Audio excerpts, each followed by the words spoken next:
welcome.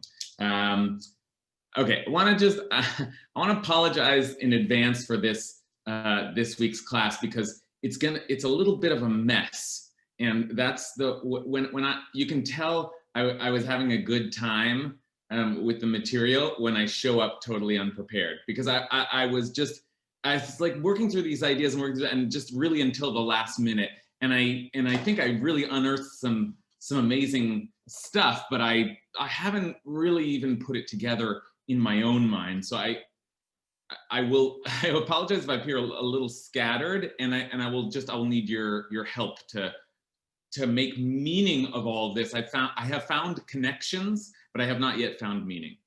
So let's work on that. Let's begin just with a blessing to sanctify our learning. Baruch atah Adonai Eloheinu melech haolam asher kidshanu b'mitzvotav v'tzivanu la'asok b'divrei Torah. Thanks, Amen. For allowing us to study Torah. Okay, so we're at this really pivotal. That's an overused word, but that's the right word here. We're at a pivotal moment in the Torah's narrative. Parshat Vayeshev, chapter 37, and this is where everything really takes off. Not that it hasn't been epic up until now, right?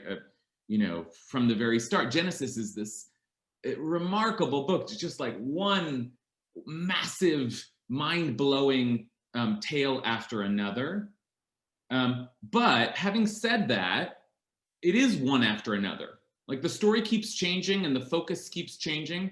But starting with chapter 37, we're going to be following Joseph for the rest of Genesis.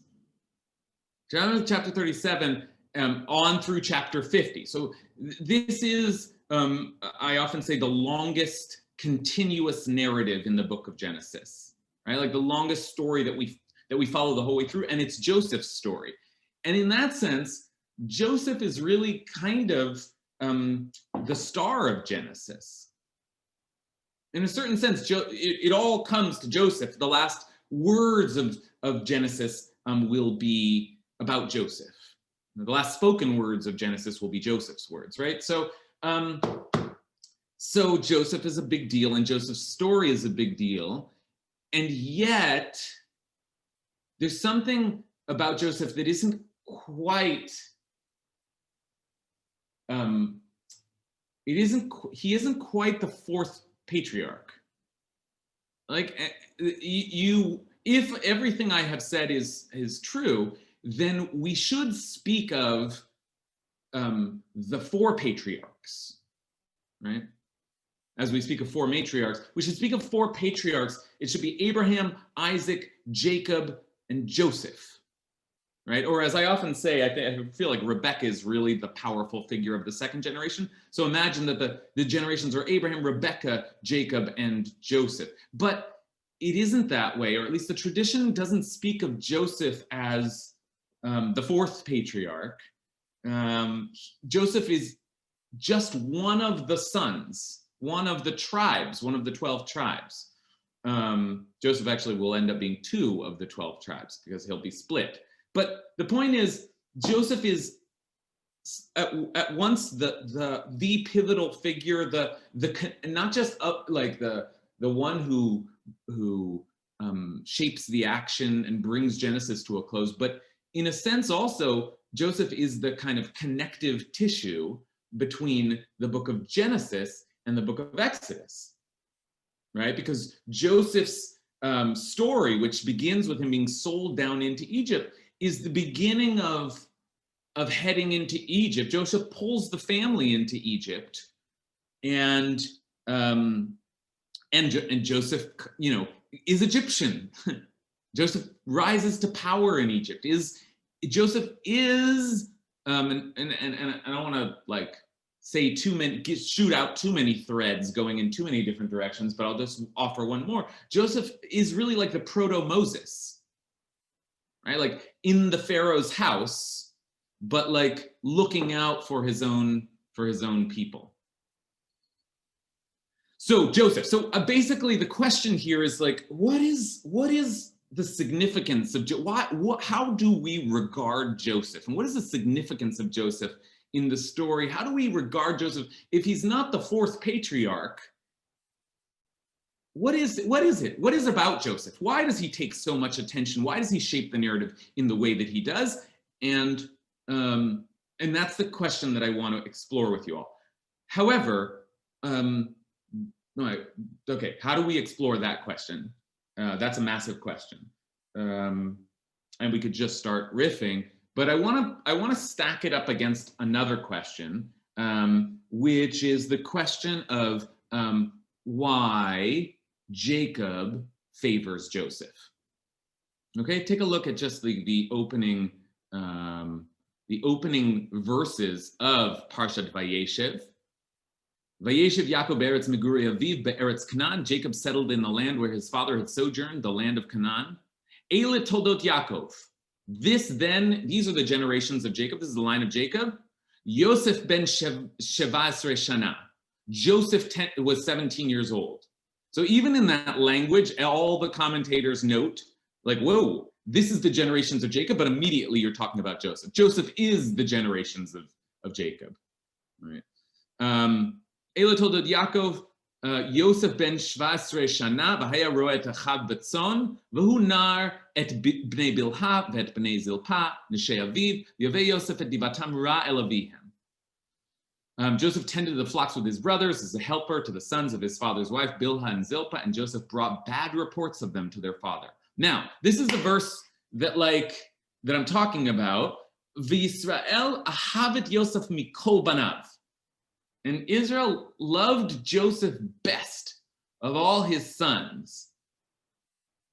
And then the explanation for that. Now, I hope you feel, as I do, when you read that, like, oh my gosh, are you kidding me? Here we go again, right? Like the whole freaking book has been about brothers at war with one another, and none more tense than Jacob and Esau, right? We've just seen that conflict that lasted over decades, and always, one child being plucked at, So if you've been reading along, you know that this is one of the central themes of Genesis, and that Jacob is implicated and embroiled in that theme, and yet he turns around and loves Joseph the most, and starts all this trouble. Because when his brothers saw that their father loved him more than any of his brothers, they hated him, so they could not speak a friendly word to him. So I guess what I want to ask is, what is it about Joseph for us? What is the significance of Joseph in the narrative? But also, why does Jacob pick out Joseph and favor Joseph in a way that both creates all the problems, but also ends up leading to the story that Joseph will dominate? So, one way of asking the question is, imagine that Jacob sees something in Joseph, and he's right to a certain extent. What does he see? What is it about Joseph that Jacob / Genesis is like picking up on? Okay. I want to I'll offer one. We're gonna get very entangled in the world of Rashi and Rashi's references, but I want to just throw one out that is not part of the tangled web, but just like a little bit to like amplify the question I'm asking now. What does Jacob see in Joseph? And let's just look at what Rashi says here. Oh, have I given you the source sheet? I shall now. I shall give you the source sheet in case you want to look at it. Here it is. They're in the chat. You can click on it, or I will just screen share. But take a look at the Rashi here. Let's see. Let me just close this donate button. Although you should, when you see that bar, you should donate to Safari. It's like, it is the great jewel of Judaism today. Okay. The only clue we got from the verses is that Israel loved Joseph best, for he was the child of his old age. Ki ben zekunim hulo. And then he makes him that famous coat of many colors. So Rashi says he was the child of his old age. What does that mean? Shenalad lo la'et zignato. So he was born when Jacob was very old. And Onkelos translate this as he was a son of wisdom, son of his wisdom. What does that mean? That Jacob passed all that he had learned from Shem and Eber, some tradition where Jacob had been studying the ancient tradition and he passed it all along to Joseph. So one reason Rashi offers that Jacob loved Joseph best, it's not a reason, it's that somehow Joseph was the recipient of all of the wisdom that Jacob had collected. But I'm more compelled by the second explanation that Rashi gives, and sometimes Rashi gives two explanations. And he says, "Shehaya ziv ikunin shelo domelo." Another explanation of he was the child of his old age, and there's a little wordplay here. Ben zikunim, he was ziv ikunim, which in Aramaic means he was the spitting image. So he loved Joseph because Joseph looked just like him, right? Which is another way of saying Joseph was just like him. Okay, I'm soon going to kind of drag us through as I said, a tangled web. But let's just like start by I want to hear your thoughts on the significance of Joseph and what it is about Joseph that either Jacob is seeing or that Genesis is positioning. And I think I saw Noah's hand first. Noah Pollock. Yeah, the first thing I'd like to comment on is that, like Rashi said, Joseph is Jacob's son in his old age, just like Isaac was to Abraham, a son in Abraham's advanced age. And Joseph also was behaving exactly like Jacob did when he was younger towards his brother, plotting and taking the birthright and everything like that. And I guess Joseph is just doing that exact sort of same thing to his brothers, in that he's giving bad reports because he's feeling that these bad reports will just make him that much better, because he sees himself as the best son in his youth, and that causes the tension again because he's Jacob's favorite. Okay, very well said. In other words, what do you mean? Why does Jacob favor Joseph? Because he's the youngest child. And this is the pattern. And it's like, now he's not the youngest child, right? There is Benjamin. So this gets a little complicated because Joseph is the firstborn of Rachel, but he was born after the 4 children of Leah. So like he's not the youngest, but it does follow a pattern of Jacob switching over to a younger child, one, as Noah says, that was born in his old age like Isaac. And Joseph is devious maybe, and like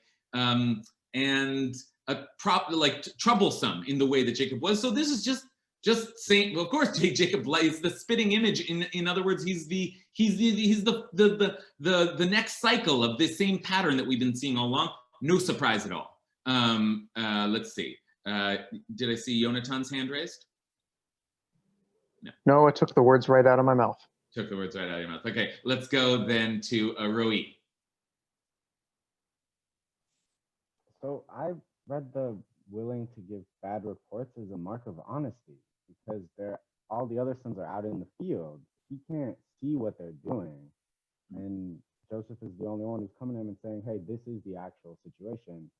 They might be telling you something else for whatever reason. That's a very interesting read. That this moment where Joseph appears to be ratting out his brothers or spreading gossip, actually, like what we see is that Joseph has a kind of a unique character and is able to rise above the brothers, supervise over them. Like maybe Joseph actually is, though it appears initially very obnoxious and sort of tattletale-ish, Joseph actually is somehow already, in other words, Joseph sees things that other people don't see, and Jacob notices that. Joseph has a certain kind of capacity that is distinct. Okay, that's another good explanation. Alexandra. I was gonna say something similar to that last comment, and that see, Joseph has like these brothers have proven themselves later on over and over to like completely lack any scruples or morality, and Joseph has that. And I also think that the perhaps the child of his elder years is Joseph wanted to learn from his father about God, like knowledge and understanding of God, and his father loved to teach him that about godliness, God, and morality, spirituality, and his other brothers had no interest in that.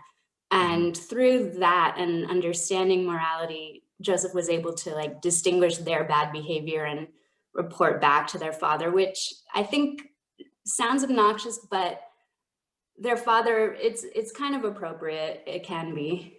Okay, all right. So more on the theme of Joseph simply having some of the distinguishing characteristics of future leader of the next generation. David Kurtz. Jacob recognizes in Joseph that he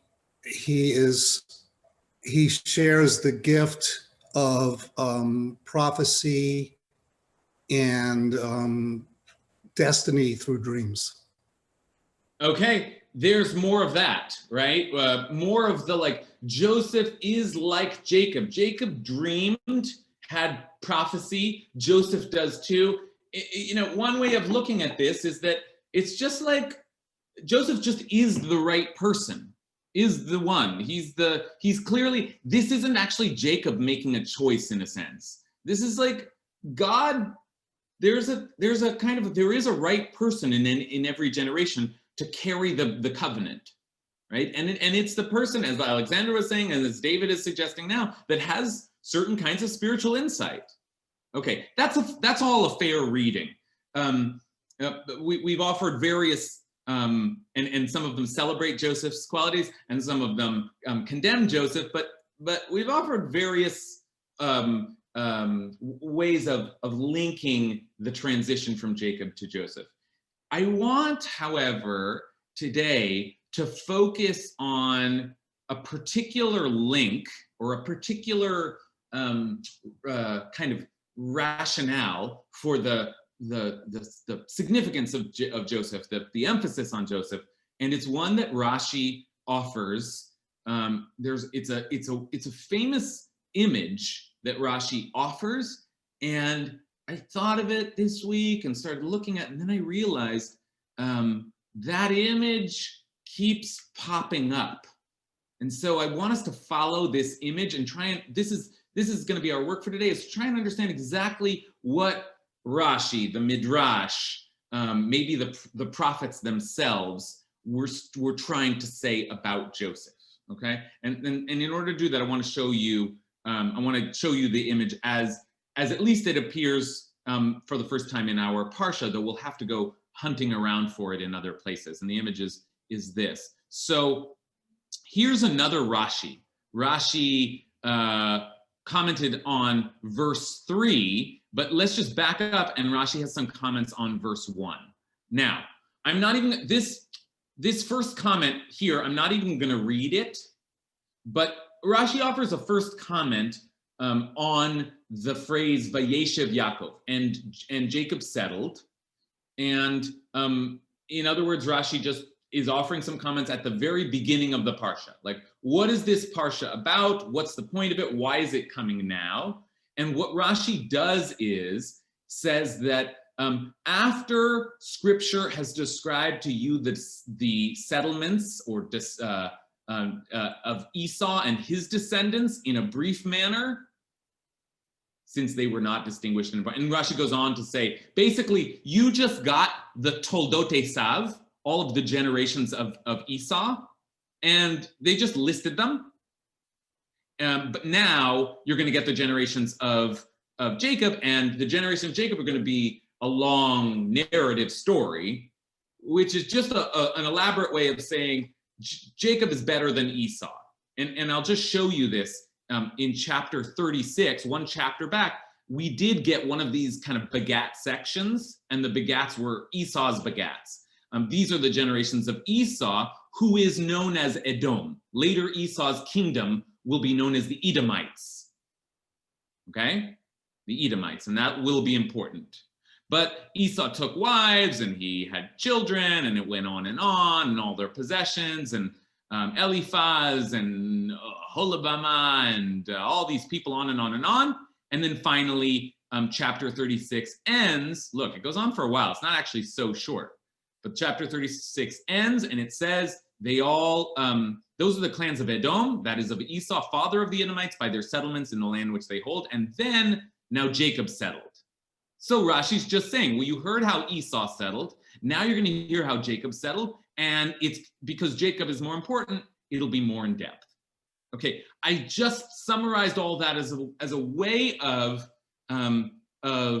setting up what I'm really interested in, which is this this moment here, which begins in English here, another explanation. Okay, so Rashi gave you that first explanation. Why are we talking about Jacob settling and Jacob's generations? Well, we're talking about it because we talked about Esau's legacy and his descendants. Now we're going to talk about Jacob's legacy and his descendants in a more thorough way. Okay, that's one way of looking at it. And then Rashi gives this other image. And this is the image that we're going to be at least dealing with versions of for the rest of the hour. Not the camels, by the way. The camels are distinct here. We're not going to deal with camels the whole time, but we are going to deal with this basic concept. So, and Jacob settled. The camels of a flax dealer, like, flax material, cloth,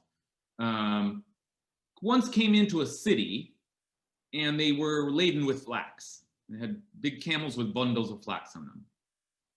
A blacksmith asked in wonder where all that flax could be stored. Where are they going to put all that flax? And a clever fellow nearby answered him, a single spark caused by your bellows can burn up all of it. Sort of a strange, it's like, what are you talking about? Like, there's all this flax, and the blacksmith is like, well, where are they going to put all that? And some clever person nearby says, if you just where to put it, one spark from your blacksmith, from your smithy, whatever you call that place, one little spark out of the coals, and we won't have to worry where to put all that stuff. It'll diminish immediately. Okay, so that's the analogy, and I want to say it's not so clear to me, so I'm going to ask you to try and figure it out. But so too, when Jacob saw or heard of all of these chiefs whose names are written above, meaning Esau's great warrior chiefs, he said wonderingly, this is not my translation, he said wonderingly, who can conquer all these? What is written after the names of these chieftains? And this may be found in the reply to Jacob's question. These are the generations of Jacob, Joseph. Okay, but that's that's not a great translation, but essentially Jacob is as if Jacob is reading the Torah with us. And Jacob just heard all of those mighty descendants of Esau. They turned into the kingdom of Edom. And Jacob wonders to himself, how are we ever going to do battle with the kingdom of Edom? And the Torah answers Jacob and says, with Joseph you will. With Joseph is you will. And why is Rashi saying any of this? Well, Rashi is saying this because of a verse in the book of the prophet Obadiah. I know I'm setting up a lot here, but I'm soon going to turn it back over to you. But this is actually what we're going to be spending all our time with, which is this verse in the book of Obadiah, one of the books of the prophets. And the verse is, and the house of Jacob shall be a fire, and the house of Joseph shall be a flame, and the house of Esau will be straw. One spark issuing from Joseph will burn up all these descendants of Esau. Okay, that was really complicated, I know. But leaning on that verse in the prophet Obadiah, and maybe I'll show it actually independently here, just so we take a look at that verse. Here it is again. Vahaya vet Yaakov eish uvet Yosef lehava Uveit Esav lakash. The house of Jacob shall be fire, the house of Joseph shall be flame, and the house of Esau shall be straw. V'dalku behem va'achlum v'lo yeh sarid lebeit Esav ki Hashem diber. They shall burn it and devour it, and no survivor shall be left of the house of Esau, for the Lord has spoken. So, oh my gosh, I don't know where to begin. I don't know how to make sense of this. So the idea is Jacob is worried about the might, the force of Esau and his eventual kingdom Edom, and wonders what he's going to do. And the Torah responds, Joseph will be the spark that will allow you to set fire to the house of Esau. And the prophet Obadiah seems to indicate that. Now, what the hell does that mean? What the hell does that mean? Why is Joseph, I mean, there's, we could spiral off in all kinds of different directions, historical context and all that, but I'm just asking a basic question, which is, in the narrative, what does it mean that Joseph is the one who will finally win for the house of Jacob against the house of Esau? What does this make any sense to you? Do you where is this explanation of Joseph's significance going? Okay. Whew. Sorry, that was a lot to set up. I see hands up. I saw Derek out there. I don't know. I never know if the hands up from before are still wanting to speak now. But Derek, are you with us? Yeah, I was wanting to speak to the earlier section, so pass on me. Pass. Okay, Lila.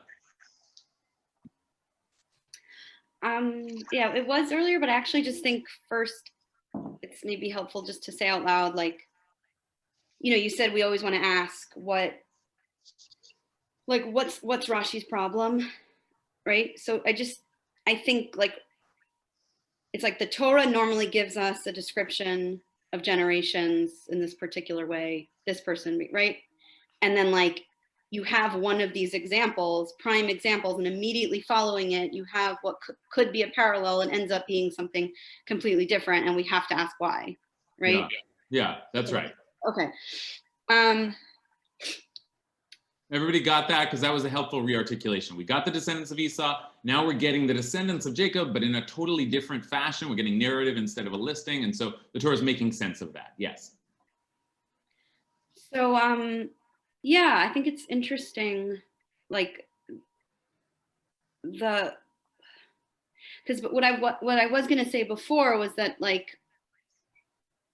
this question of, Jacob says, or the Torah says, Joseph was Jacob's favorite, and it's so frustrating. But I think the Torah is sort of of course, this is a cycle. It hasn't been broken yet, and to just state it plainly that way, we're still here, and we're setting you up for all of this rupture that's going to happen in this family, and that's going to kind of have to happen in order for this cycle to be broken and get to the place of Moses and Aaron, where brothers can love each other instead of want to destroy each other. And so it's interesting that Rashi here is sort of yeah, we're still living in this world in which, why is Jacob wondering how he's going to destroy future generations of his brother? That's not an obvious question. And so it is interesting that the Torah is backing it up, Rashi's backing it up, perhaps Jacob himself, I don't know, we're still in this world in which brothers are at war and families are paranoid about who's going to destroy the other.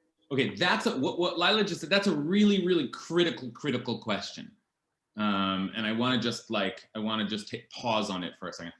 Lila asks, and in doing so, I think untangles some of the confusion. It's confusing to even think about why we're mentioning Esau at all now. And Lila asks, was Jacob really concerned about the war between his family and Esau? Didn't we resolve that? It seems like we resolved that, right? That's over now. We're not going to see Esau ever again. But Rashi and the Midrash and others are using Esau as a kind of the future enemies of Israel. like the Edomite kingdom, which will be an adversary of Israel. And Esau did give birth to the Edomite kingdom. And I will just add to that, that the rabbis take Edom to be the progenitor of Rome. And that's the enemy that the rabbis faced, right? The rabbis were the people who had emerged from the conquest of Rome. So part of what we're seeing here is that there's a kind of Joseph plays one role in this narrative, which is finally uniting all the tribes, bringing them down to Egypt, setting them up to become a nation, all of that. And Rashi and interpreters like him want to say that Joseph then represents our future hope. Joseph is the one who will eventually bring us to glory, right? So part of what we have to do is think, why does Joseph, the one who goes down to Egypt and rises to power in Egypt and unites his brothers in Egypt, only eventually, frankly, to have them become enslaved there, but eventually they leave. Why is that story a kind of a template in the rabbinic imagination for future victory? Joseph will lead us to victory. Joseph is the one, right? Okay, Joni.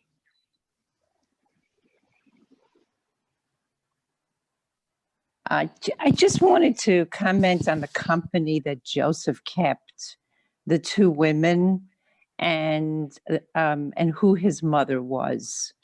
And I'm sorry, this is sort of the first part.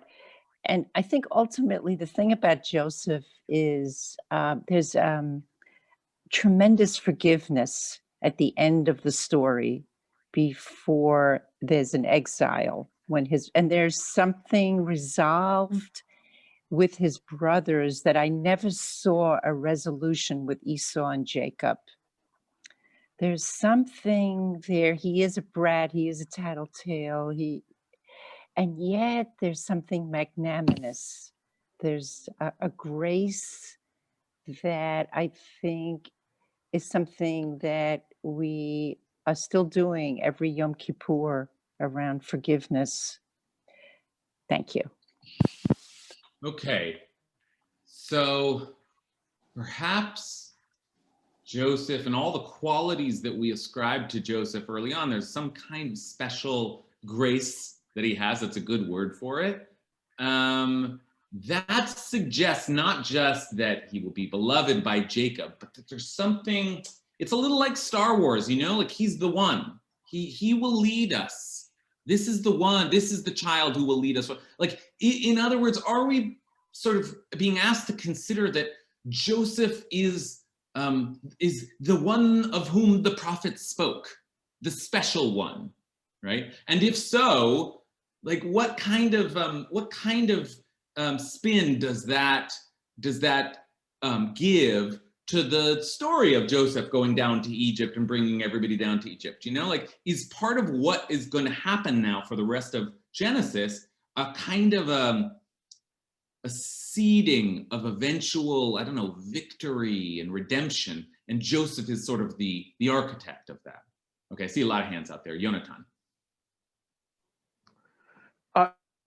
I have a comment, but first I want to ask you, we're reading this in Rashi. What was the original text in which this reference, this position appeared?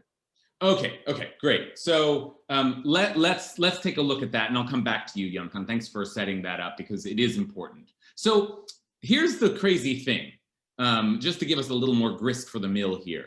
Rashi, and then you can see this if you link to it in Safaria here, this website that I'm using. We went through this whole midrash, and remember, we had an answer.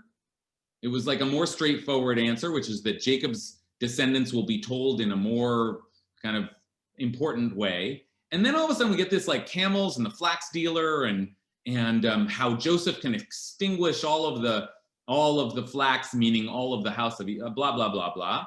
And we quote this verse in Obadiah, in the prophet Obadiah. And the house of Jacob shall be a fire, a house of Joseph a flame. Okay, fine. this is what you get in Rashi, but you get a little note at the end that says the passage beginning another explanation is found in an old Rashi text. So everything we just read is in an earlier version of Rashi, but when Rashi finally published his manuscripts, this wasn't included. This was left out. Now, I'll tell you why it was left out, or at least I have a theory, which is that Rashi uses that same image elsewhere, earlier on, when in Parshat Vayetze a couple of weeks ago, Rachel first gave birth to Joseph. Now God remembered Rachel, God heeded her and opened her womb. She conceived and bore a son and said, God has taken away my grace, my disgrace. So she named him Joseph, which is to say, may the Lord add another son for me. Yosef Adonai li ben acher. And then the next verse is, after Rachel had born Joseph, Jacob said to Laban, give me leave to go back to my own homeland. Okay, so immediately after Rachel gives birth to Joseph, Jacob takes the trip back home, and it'll be a trip that has him confronting Esau. And that's where we find Rashi say, after the birth of him who was to become Esau's adversary, as it is said, and here's that verse from Ovadia again, and the house of Jacob shall be a fire, and the house of Joseph a flame, and the house of Esau for straw. Fire, Jacob, that has no flame, Joseph, has no effect at a distance. Therefore, when Joseph was born, Jacob put his trust in the Holy Blessed One and wished to return home. So Rashi brings this idea that Joseph is the adversary of Esau and the future kind of redeemer of Israel, puts it earlier when Joseph was born, right? So here we are wondering about why Jacob favored Joseph in our Parsha, but Rashi imagines that Jacob knew from the moment Joseph was born that something was different, and knew from the moment that Joseph was born that Joseph would be the key that he needed to be able to defeat Esau. And this is in a way an answer to Lila's question, which is like, what is the stress about Esau now in our Parsha? Esau's already been confronted. Well, this Rashi then works better for Lila's question, because there is a confrontation with Esau upcoming, and Jacob sees in Joseph a kind of, this is the strength I need. Now, I'm not saying that makes any sense. I'm just saying now Rashi's planting the idea that Joseph was the chosen one earlier, back in the narrative. And that said, here's the answer to Yonatan's question. I told you this is going to be a complicated class, but here's the answer to Yonatan's question, which is, what about that source? Where does it come from? Well, it comes from the Midrash in Bereshit Rabbah. This is what Rashi's borrowing from. When Joseph was born, an adversary to Esau was born. As it says, and Jacob said to Laban, send me away and I will go back to my own homeland. Now, this is the source. As Rabbi Pinchas said, in the name of Rabbi Shmuel Bar Nachman, we have a tradition. Now, this is an interesting phrase, Masorati. It's just a tradition that Esau will only fall at the hands of the sons of Rachel. As it says in Jeremiah, surely the shepherd boys will drag them away. Why are they called shepherd boys? Because they will be the youngest of the tribes. Here's that verse. Hear then the plan which the Lord has devised against Edom, and what he has purposed against the inhabitants of Teman. Surely the shepherd boys shall drag them away. Surely the pasture shall be aghast because of them. Okay, so that's the source, and it's a wild source because it, like, if you're feeling a little bit like, well, I don't see where all these pieces, I don't either. Like, where are you getting all of this? That, like, what's actually going to happen? And is there a history? Does Joseph actually defeat the Edomites at some point? Like, what's going on? And what the Midrash says is, we just have a Masoret. It's like saying the legend tells us that one day the children of Rachel will defeat Edom. Okay, so let me turn now back to Yonatan, having provided the answer to the first part of your inquiry. Well, I think that answer is huge. And given when this source was written, by that point, the descendants of Joseph had all assimilated, right? Ephraim and Manasseh, the tribes, had vanished. The tribe of Benjamin had been preserved in the tribe of Judah. And so if you're talking about the descendants of Rachel being the ones to overtake Edom, and if Edom is seen as a contemporary enemy by the rabbis, well, you've really got two options, right? You can look within the existing Jewish community, within the Benjaminites, and thinking about, who's a Benjaminite that we know, that's the line of Saul. Or you can think about redemption coming from a construct that doesn't exist yet, right? And I think this is a very visionary thought about the reestablishment of Israelite sovereignty, the coming of the Messiah, and that the rabbis are seeing a lot of things that haven't manifested yet. And specifically, there's a vision of a Davidic dynasty there, and not Saul's dynasty. Okay, you've done such an incredible job. So much. Jonathan just said so much and so brilliantly. Let me try and simplify a little bit, or at least extract the important things, just so we have a clear sense. Because Jonathan's really taking us far into the future and taking account of all kinds of shiftings in what will be the kingdom of Judah and the kingdom of Israel and all this thing. So let me just try and say simply, we actually have a problem with all of this, like Joseph is the fourth patriarch. Joseph is the central figure of the rest of the book of Genesis. And so the prophets and Rashi seem to say, like, yes, because Joseph will eventually be the redeemer. But the problem is, that's not the way our tradition threads the lineage of the redeemer. The redeemer is from the house of Judah. The kings of Israel come from the house of Judah, the house that David comes from. And indeed, all of the tribes will be united under the kingdom of Judah, right? And we think even of the Messiah as eventually descending from the kingdom of Judah, right? And it's also true that even in the book of Genesis, Judah is actually the other figure. If Joseph is not the outright patriarch of the generation, it's because Judah is vying for that kind of role. They're in dialogue and sometimes in conflict throughout the rest of it, and they represent two forces within the house of Jacob, the house of Judah and the house of Joseph. Now, what Jonathan is also saying is that at a certain point, the house of Joseph is mighty for a while in later, like in the settlement of the tribes, but eventually the house of Joseph gets lost, part of the sort of lost tribes. And the house of Benjamin, also one of the sons of Rachel, is absorbed into the house of Judah. So what eventually happens is the house of Judah becomes the kingdom, our kingdom, the Jewish kingdom, right? That's the way we think of King David and all that. But first of all, the first king of Israel was a Benjamite, so that's sort of related, and Jonathan mentioned that. But what Jonathan said at the end is really fascinating, which is that there's perhaps then something the rabbis are doing here, because the rabbis live at a time when the kingdom of Judah was conquered. And so the rabbis are imagining maybe actually the Redeemer comes from that other lineage. Maybe actually the Redeemer comes from the lost tribes. Maybe actually the Redeemer comes from a place that it's out there somewhere. It's like a sort of a construct in our minds that's been there since Genesis, but actually is not the way that history or the tradition went. Maybe there's another Messiah, the Messiah of the house of Joseph. Okay?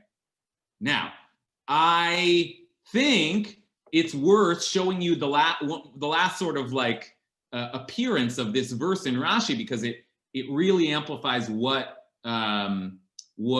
Jonathan just said. And I was just sitting here with these two images, right? Like Rashi mentions this image here with the house of Joseph, and he mentioned it in another place of that same verse. So I went to look at the verse itself. What did Rashi say?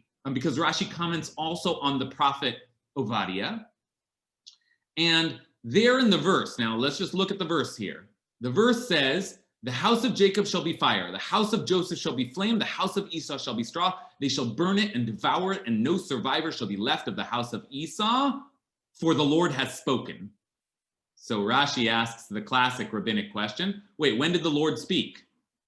When did we get this information? Right? Like where does this start, this idea that Joseph is somehow going to become the leader, the redeemer, the Messiah? And he says, well, that's from the book of Numbers. A victor emerges from Jacob. Well, that's cryptic. So I go back to the book of Numbers. And who do we have in the book of Numbers? But a foreign prophet Bilam, who says, right, he took up his theme, word of Balaam, son of Beor, word of the man whose eye is true. And he says, what I see for them is not yet. What I behold will not be soon. A star rises from Jacob. A scepter comes forth from Israel. It smashes the brow of Moab, the foundation of all the children of Seth. Edom becomes a possession. Yea, Seir, a possession of its enemies. But Israel is triumphant. A victor issues from Jacob to wipe out what is left of the city. Okay, that, Rashi says, must be what Ovadia is talking about. And if, just one last Rashi, and forgive me, I just got so tangled in all of this, but one last Rashi, the Rashi on this verse. What does Rashi say here? And what do you think he says?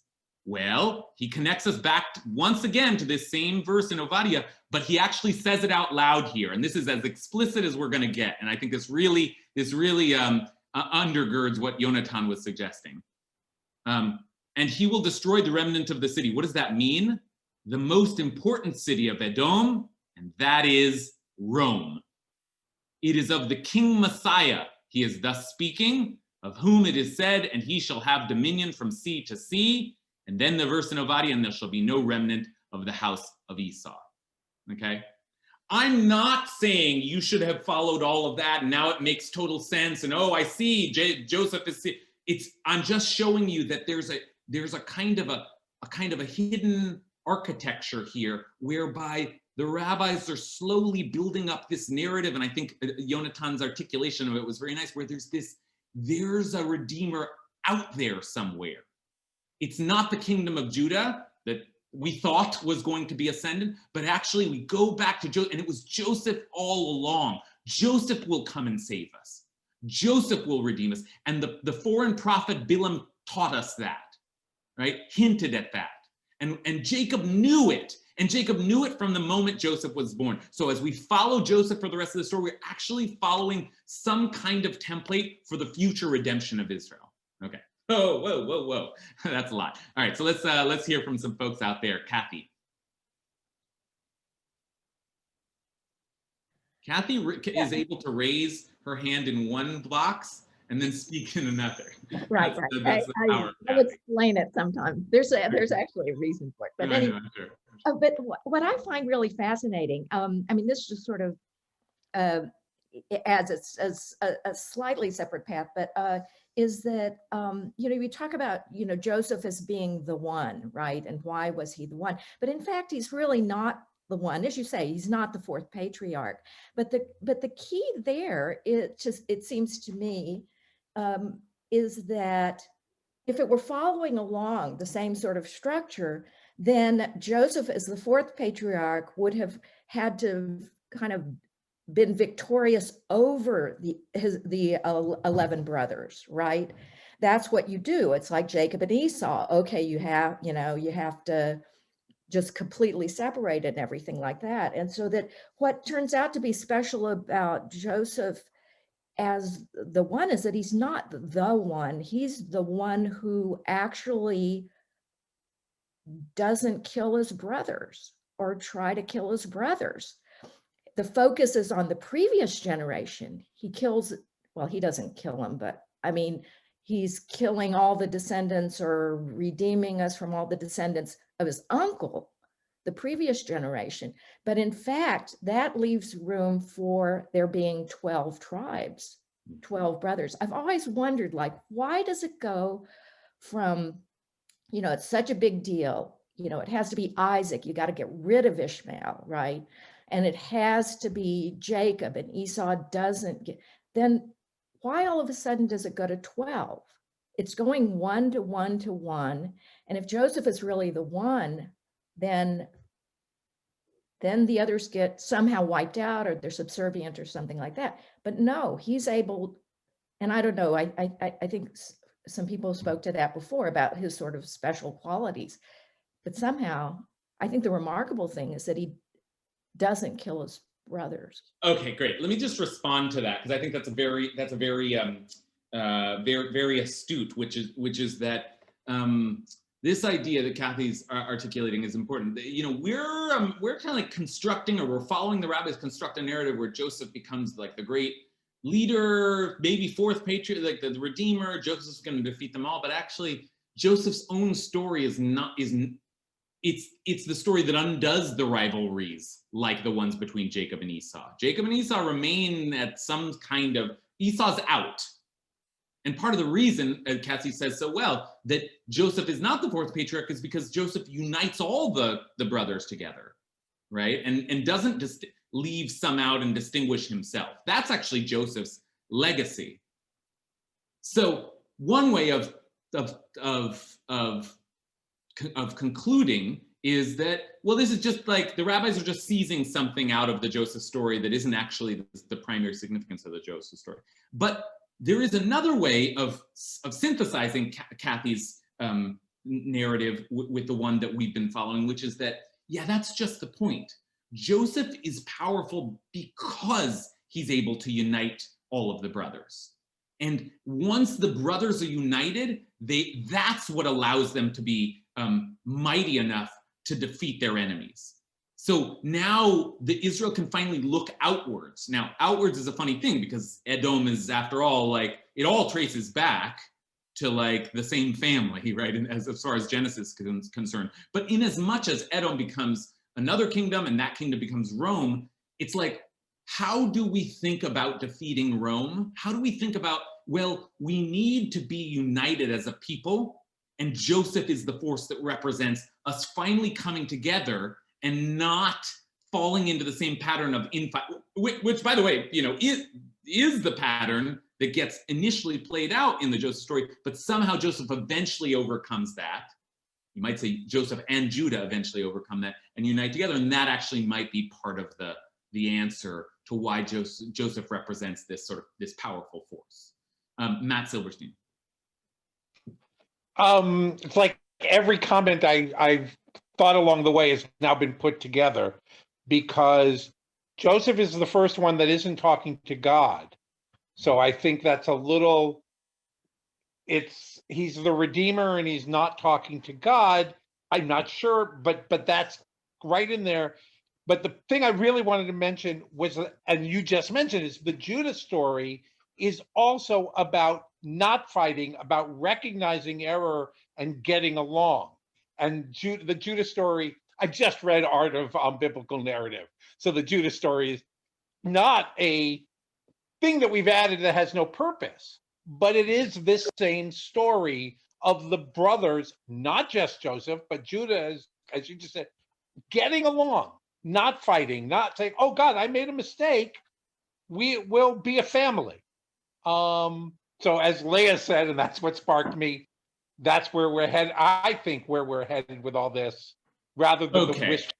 That's right, and reminds me again of the place that Yonatan was taking us. What Matt reminds us is that Judah's a major figure in the rest of the book of Genesis, and so, you know, part of what's happening here is that the rabbis are actually speaking to the ongoing battle. Like, if we see the book of Genesis as a sort of like a kind of coming together, struggling, figuring out like the relationship between these two leaders of the family, Joseph and Judah, then it becomes a kind of a future projection into the two kingdoms, the northern kingdom of Israel and the southern kingdom of Judah. And it's still Joseph and Judah. It's still that old war. We're still fighting with ourselves. And so if those kingdoms can become united, then we can become powerful. Now, the thing is, they do become united, but they become united under Judah. and Joseph the house of Joseph sort of fades away. But what if the house of Joseph, and I really like the symmetry of Yonatan's, is just still out there? And in fact, what if there are not one but two messiahs? The Messiah of the house of Judah, right? Maybe that was David, maybe that, but there's also the Messiah, Mashiach ben Yosef, the Messiah of Yosef, which Rashi seems to indicate from Joseph will come the Messiah, meaning from the tribes that were lost, or from the other power that could have been, now we sort of cycled through the Judah kingdom, so now we're going to have to find our redemption in the Joseph kingdom.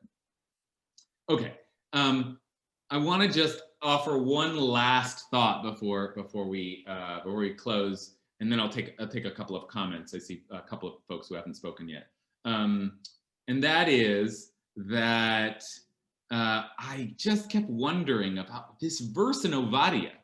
This verse in Obadiah, it's like everything comes back to this verse in Obadiah. Who was Obadiah? Who was the prophet Obadiah? It's just like, oh, it turns out he's mentioned in other places. He was a prophet at the time of Ahab and Jezebel, right? Obadiah, which means that he was contemporaneous with Elijah. Obadiah, who was Obadiah? Like, what was important about him? So there's actually a passage in the Talmud that speaks about Obadiah and how great Obadiah was, and Obadiah was as great as Abraham. And then all of a sudden, check out what I found. To me, this is just like mind-blowing. I just want to leave you with one great jewel here at the end. This to me is like, I don't know if it's the key, but it's some kind of key, at least as the Talmud sees it. The verse states, right, the first verse of Obadiah, the verse in Obadiah says, Chazon Ovadiahu, the vision of Obadiah, so says the Lord God concerning Edom. Ko amar Adonai Elohim le'Edom. So Obadiah is concerned with Edom from the very first verse. And the Gemara asks, My shana Obadiah le'Edom. Why is Obadiah so obsessed with Edom? What is it about Obadiah that is so fixated on the conquest of Edom, or of Rome, what would eventually become Rome? Ephraim Mishka, a student of Rabbi Meir, said in the name of Rabbi Meir, Obadiah was an Edomite convert. Obadiah was an Edomite, and he became an Israelite, and then offered this prophecy. As the saying goes, from the forest comes the axe.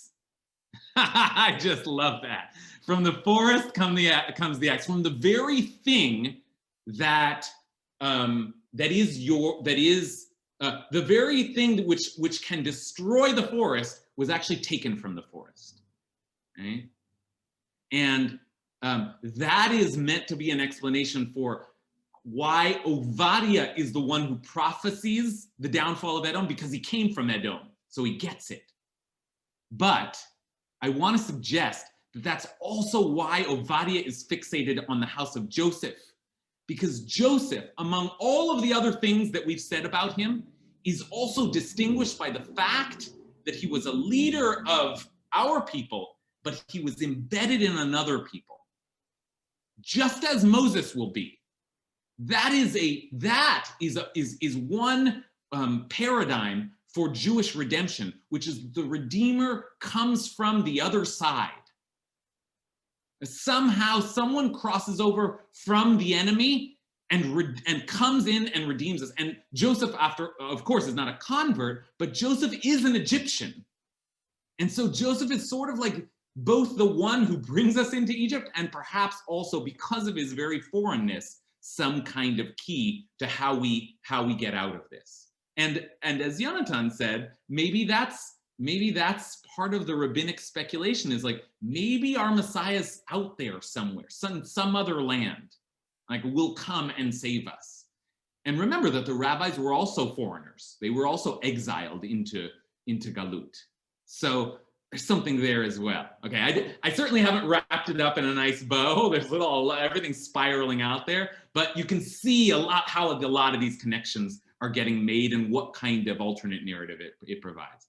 Let me just take a couple more comments before I close. I saw Allison had a hand up. Allison, are you still out there? Yeah, I am. All right. yeah, I found this really interesting, and we went down a completely different direction than I would have, because, you know, when I think of Joseph, I think of how many turns his life took. And I find it striking that the rabbis were living at that time where, like, that time of destruction and defeat. You know, and Joseph's story is one where he kind of rises and falls, you know? Yeah. Yeah. Yeah. So, yeah. Anyway. Yeah. Yeah. Yeah. I think that there's some parallel that the rabbis see in the Joseph story and identify with. I think that's exactly right. And I think that's well said. And I think that there's part of what we've been witnessing this last hour, even in a sort of convoluted way, is that the rabbis were obsessed with this verse in Ovadia. They really liked this verse in Ovadia. And why were they obsessed with it? Because as far as they were concerned, Edom is Rome. That's their enemy. And they are defeated by their enemy. So what does it mean to say that the house of Jacob will defeat the house of Edom? That doesn't seem true. Well, it's the house of Jacob plus Joseph. Joseph is the key. And then you have to go and figure out why Joseph is the key, right? It's almost like that's after the fact. But it feels like actually what the rabbis want is some redeemer other than Judah, because if I may, Judah failed. Judah's kingdom was brought down. Maybe there's another redeemer out there. All right. I'll take one last comment. Dorit. Yeah, I was very fixated when I was reading the Parsha that it's verse 13, where Jacob asked Joseph to go see his to go look upon your brothers, and he says Hineni. So is that weaving into this whole idea that he's this idea of being the redeemer? Like, I am here. Yeah. Yeah, I mean, that's all that we have been, thank you for that, because all that we've been doing in this class, and it's sort of like, it's like breaks the brain, like mapping our way forward into like the future kingdoms of Israel and all, it's like all of that kind of complicated, convoluted work is founded on, and in some ways, this is for our purposes of reading in the next few weeks, this is in some ways the most important takeaway. It's founded on something that Genesis is already doing, which is Genesis is already setting up Joseph as the clear heir apparent. And all of that language, like Joseph saying Hineni, Joseph being loved by his father, Joseph is being tapped by Jacob, by Genesis, by this whole narrative. It's Joseph, it's Joseph, it's Joseph. And yet, as Kathy and others pointed out, by the end of Genesis, we don't actually have that feeling. As Matt pointed out, in the middle of the rest of this narrative, Judah pops up. And by the end, it'll be all of the brothers together. So it looks like Joseph's going to be the fourth patriarch, but he isn't. So then the question is, okay, now what? Like, now that in a sense, that maybe that's the best question to end on. Now that the cycle has been broken, where you have, a covenant, and it has to go to one child or the other, and one child's left out, and then on to the next generation, and then on to the next, and it seems like it'll pass on to Joseph, but now that Joseph kind of breaks that, or Genesis breaks that, or Judah breaks that, but now that that cycle's been broken, where do we go from here? Where does this covenant land? Where does this covenant take us? All right. Well, I think that's a good place to end. I hope you had some forbearance for all these complicated twists and turns. This is to me some of the joy of studying this material is just sort of hyperlinking back to this verse and this verse and then this midrash and this, and you start to see as you make more and more connections that a certain kind of narrative strain is emerging. And you had to kind of do detective work to excavate it. That to me is part of the joy of this form of study. So I hope you enjoyed. All right, listen, tonight 5:30 we're gonna have Hanukkah lightings every night of Hanukkah at Ikar, and tonight 5:30 you can find that on our calendar, and tomorrow. We're doing it early before Shabbat. It'll be 4:15. So wishing everybody a Hanukkah Sameach. Certainly a lot of the themes that we talked about today, sort of foreignness and Jewish pride and worrying about our adversary and how we kind of maintain our own power and identity. All certainly those themes are ones that we can take into our Hanukkah reflections. They're all over that holiday. So, toodaloo.